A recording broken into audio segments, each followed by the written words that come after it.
Salam alaikum, kalispera, salam. I guess I'll come with some observations today about the crisis, about the current situation. I kind of never meant to be as involved as I was. I wanted to help and kind of got thrown into a role. Many of you know, up until recently, I was an Orthodox priest. I believe that in many religions, also within Christianity, there are ideals we often do not live according to. We talk about, even within Europe, we talk about humanism and the value of human life, but I think this crisis showed the lack of those values being lived out, not just from a religious perspective, but also from a humanist perspective. I think it's a great shame for the religions of Europe, the right of Europe, all those who say we're protecting ourselves, we're trying to protect our Christianity, or we're trying to protect our borders, when what they show is a lack of empathy and a lack of love. Essentially, we could say a lack of an understanding of the value of human life, while we often tout these ideals to the outside world.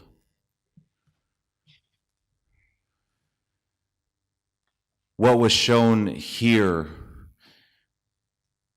on this island by often not the churches, not the governments, not the church, was humans seeing the humanity in others. In 2015, honestly, the great organizations were not here until there was a photo, honestly. They were out doing observation. The UNHCR did show up. Other different organizations showed up. But they showed up to a crisis which many had observed and said was coming,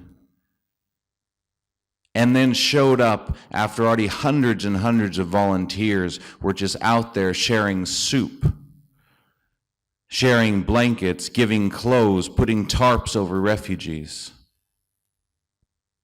And I'm happy that they did show up. I'm happy that in some way, for a short period of time, there was a lot of support. But again, what I've experienced, and this is an observation, I think we need the support of both of those. There are huge systems.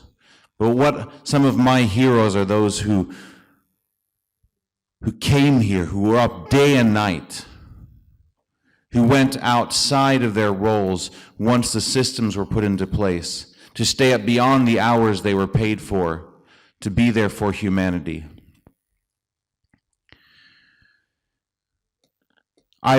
This role I've had has been very interesting because I speak Greek. I've lived off and on of Lesvos for the past 16 years now, through work with the Mytilene Study Center, a part of the University of Agder. So I have kind of a local knowledge. And we have the several different perspectives which I think are important. We have the organizational, the NGO structure. We have the refugees, we have the volunteer groups, and then we have the locals. And as was observed earlier today, the locals were often forgotten. And many of the issues that happened in 2015, and I would say some of these issues still exist, but I could see it very clearly.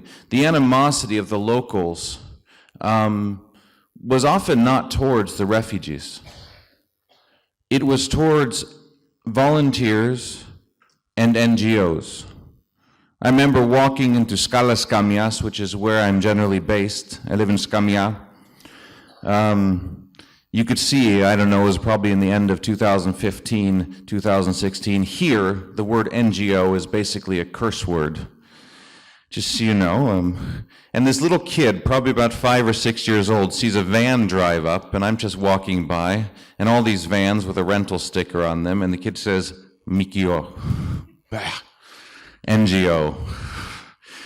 I thought it was children learn this from a young age. Of course, they learn from their parents, but I think NGOs and these organizational structures, there's a reason why a small child has learned this, because the locals fear, or they feel, that they have been completely sidelined by big structures who are more interested in their public relationships and their logos than actually helping, when many of these locals for years, and I've seen refugees on here for many years, they would walk over the mountains from Lesbos into Kalounia, and there was another priest named Papa Stratis who gave his nights and days, his heart to these people with no huge logos, and suddenly we have vans and tents and even trash cans that the UNHCR was so very proud that they gave, and I'm happy they gave trash cans. Why put a logo on it? Come on. Sorry, I love Boris very much, but I hate the fucking UNHCR public relations. Okay. You know, the locals felt they had been giving their clothes, their blankets of what they don't have, and Skalis Kamias is a very small place. There are no jobs there. Literally, the majority of people, they're fishermen, they're farmers, they live off their sheep and their olive oil and their vegetables and their fish. That's what they live off of. And then all these people come in there, nice cars, all these Westerners come in there, and they were so welcoming of the refugees. But we didn't respect who they were, and we did not respect that in order to work together and find solutions, we had to work together. They had experiences of the local area. Fishermen had much more knowledge of the waters than rescue boats did. Did anybody go and say, hey, dear fishermen, please show us the coastline, show us? No, everybody showed up and thought they knew what they were doing. And that has hurt the local people, and that has hurt the relationship that one could have to these people out of respect. That respect that we show for these locals is so important. And in the future, I am so much for, I believe there do need to be structures, and I respect the fact that, yes, structures must be put into place. I actually think, believe it or not, very structurally. I forgot my shoes today, but I actually believe very structurally. It's like we need to put things in place, but we need to have the heart. We need to come from a place of giving of ourselves because of humanity like the locals did. Let them be our heroes. And we need to respect them. We need to, again, as was mentioned before, what are we doing from the ground up? As Mario said, their proposal is to go from the ground up. Often it's like UNHCR, take care of this, government take care of this. Yes, they have a role and they have a position, but we also need, I believe that both the governments and, for example, the UNHCR should look at some of the smaller initiatives. I've seen partners at this particular moment. I'm kind of pissed off this week at the UNHCR, but because I've been working at a place called Stage 2, some of the partners left and they got new partners which are supposed to take care of winterization. Winterization means that you keep people warm, there's insulation, there's other questions of hygiene. And still, what we have, what was replaced by the new partners, were space heaters which run with diesel, and the rest of the RHU, the small houses, are called refugee housing units.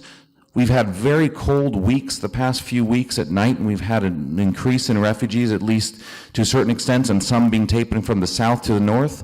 The RHUs have no heating. This is the third winter.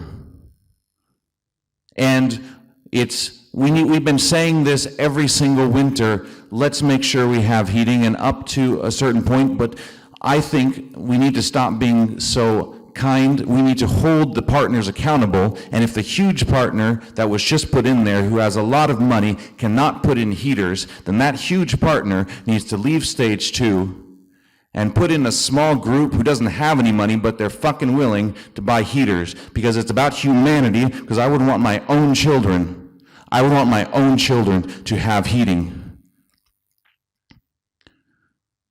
So let's hold each other accountable, but let's find out, instead of sometimes, again, we say, oh, it's not a problem, it's on the way. How many times have we heard in coordinations meeting, yes, we're working on winterization, and then we look on the ground and winterization isn't there, and yet smaller groups aren't necessarily allowed to move in because they're not an official partner, and they're given no responsibility and given no recognition. And it's not the recognition is saying, please do this. It's the responsibility that's given. It's not the logos, but it's saying, please do that. And we need to work together, see things on the ground, get observations on the ground, and do stuff, respecting the locals, respecting the dignity of life, working together also with smaller groups so we can have these grassroots things, working together with the big organizations, working together with the government.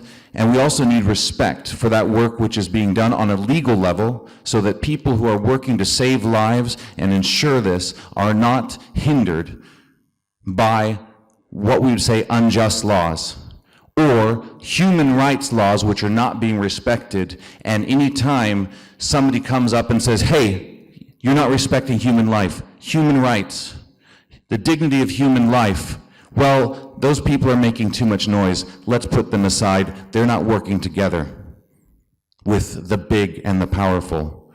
The people who are there on the ground need to be heard and need to be respected because they have a different view, and often it's from an idealistic view rather than the structural view that is trying to protect its own image. The other day, I would say, and I'm just going to mention this in closing, sorry, Apostole. I was actually going to time it, and then I just went off on a rant, so sorry, I've been quite emotional this week, you know, all these people freezing. Again, and some of the workers, I think it is very important, again, their locals need to be, there needs to be, this is what you call local hires, but again, some of the things is that there have been agreements, for example, of hiring locally, local people. Again, local people will be able to find solutions you won't. They speak the language, they know how to work things, and sometimes putting in somebody kind of from the outside doesn't always work. But also, these people need to be educated. They need to be educated about certain things if they're in a certain role where they're supposed to be protecting human rights, protecting their dignity, and don't necessarily know about that. They should know that if the police or the Coast Guard says to them, well, actually, we need you to actually lock everybody inside, the person in the UNHCR, whoever that would be, needs to know that is against human rights to lock women and children. The protection of children is not being taken care of. We had more support at the height of the crisis for the protection of children, but we still have children, over 1,000 children living in Moria. We have all the people who end up staying with a very bad heating system, and nobody is specifically put in place as a partner or from the organizational level to take care of child protection. And they stay there with no parents, no guardians, and only one person. I'm asking for more resources being put in, whether it's from a higher organizational level, whether it's hiring locals, if it's putting in smaller organizations, because this is about the dignity of human rights, protecting their rights, their right to asylum, because we need to show this. It's a practical way of showing love for humanity. That's all I have to say. Thank you very much.